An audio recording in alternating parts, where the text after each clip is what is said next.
Welcome to To Chaleigh TV, the channel dedicated to indie artists and entertainment. Tonight we'll be discussing the film that showcases one of the most powerful and moving performances, arguably, in all of independent cinema, Sling Blade. Anybody again, Carl? I don't reckon I got no reason to kill nobody. Sling Blade. This film hits very, very, very different for each person. Characters and the performances from the actors in this particular film, very emotionally evoking. Well, hell, there's the boys. How you doing, boys? Glad y'all came back. I was wanting to talk to y'all, too. Come over here and sit down. Come on, sit down. I was just telling Linda, we were thinking that things would be a lot better if I spent a lot more time over here. And that we could, well, hell, I'll just start over. See, I took off work early today, and your mama was good enough to do the same so that we could talk.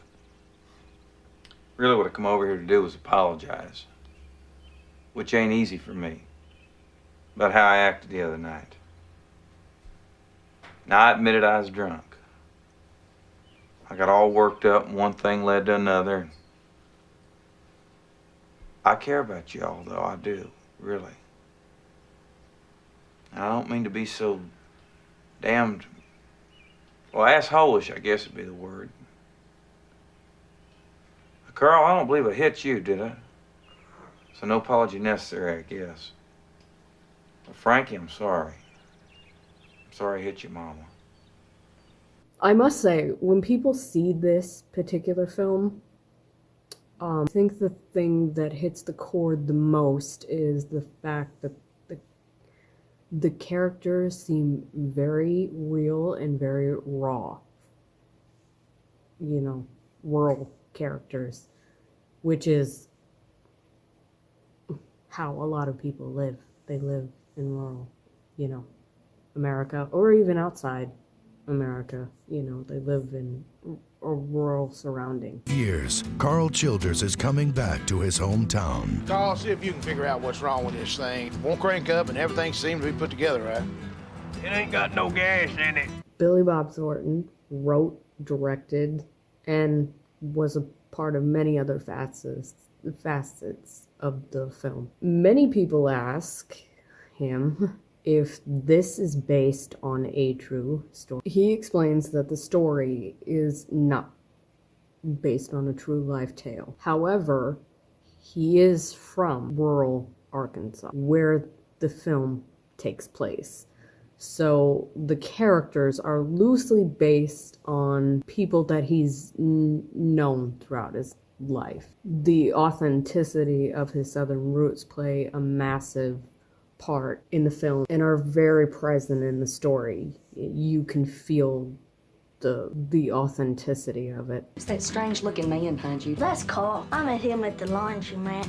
Nice to meet you, Carl. I want to focus on Carl and epic performance. Even if you don't know the film, you know the character. He has been showcased, parodied, and that kind of thing. If there's anything that Hollywood loves, it's rednecks.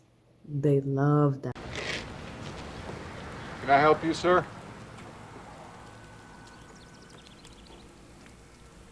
Can I help you, sir? I just kinda want something other to eat. Well, what would you like? You got any biscuits for sale in there? Well, no, this here's a Frosty Cream. We don't serve biscuits. We got a lot of other stuff, though. What you got in there is good to eat. Well, we got Big Sheep Burgers, Bongo Burgers, Footlongs, Corny Dogs, Frosty Shakes, Creamy Bars. Did you want me to go through the whole list? Reckon what you like to eat in there? Well, the French fries are pretty good. French fried potatoes? Yep, French fries. How much you want for 'em? Well, they're 60 for the medium and 75 for large.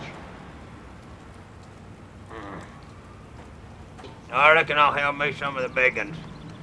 All right, then 1 large French fries.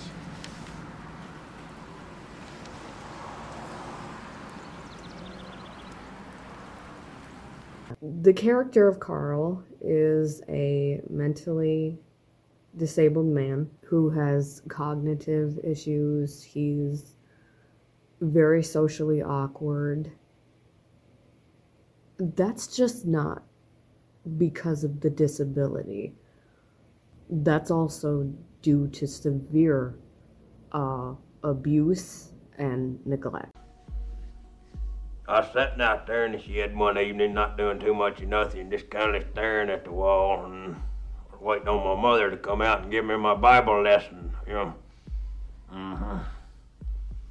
Well, I hear the commotion up there in the house, and so I run up on the screened-in porch to see what is going on. I looked in the window there, and I seen my mother laying on the floor there, need clothes on.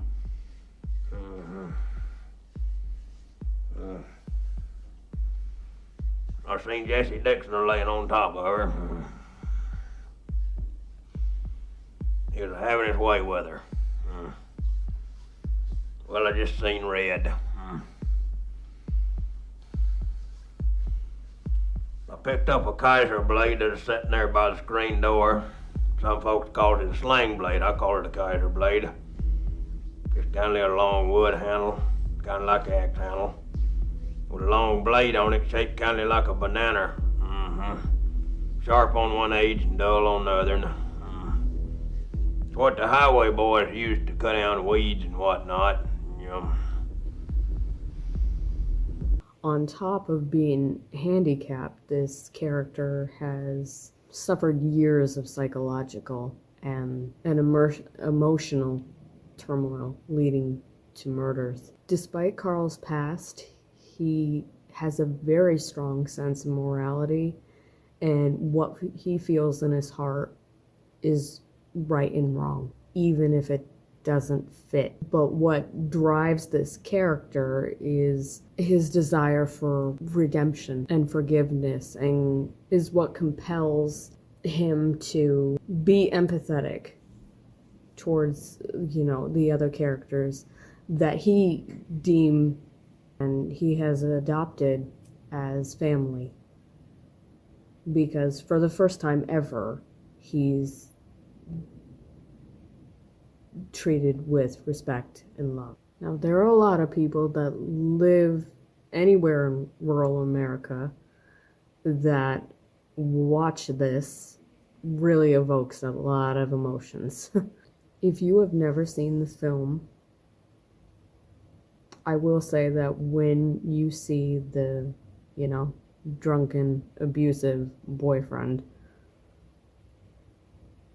and you have experiences with this type of human, you're going to feel more than justified that karma came for this character. What the hell are you doing with that lawnmower blade? I aim to kill you with it.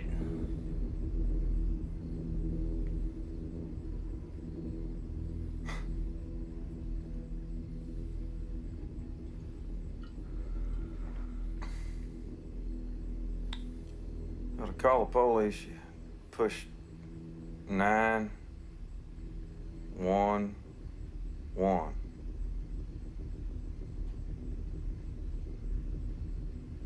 Just tell them to bring an ambulance. Or Hurst. You're gonna kill me.